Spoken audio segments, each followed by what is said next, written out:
So we were discussing about the principle of stability of tenure of personnel. Over here, tenure means the time period, and personnel means we are talking about the person, those who are working in the organization. So they were talking about that whenever the employee or any other worker they are working in the organization must provide them the job security. How they can provide them the job security? By offering them the stability of the personnel, by offering them the stability of their work position. Basically क्या होता है? Suppose one person he is working in the organization for 3 months. After 3 months he have been transferred to some another place. Over there he also worked for the 3 months. Again he will be transferred to some another job position. So it will be very difficult for the employee, it will be very difficult on the part of the employee to adjust in the new circumstances.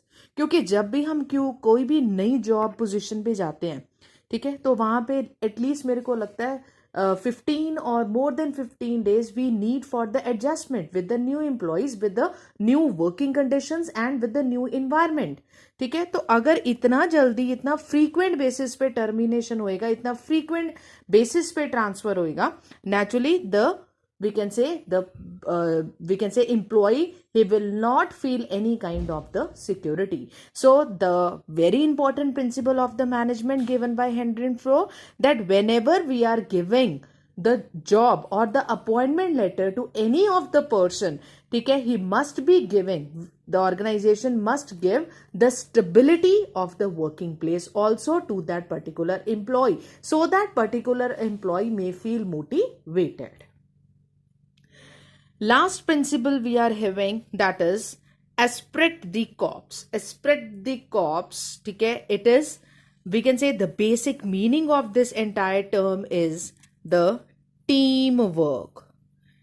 Teamwork is known as esprit de corps, where I is not useful, only we are using the term we. We means when we are working in a team, when we are working in a group.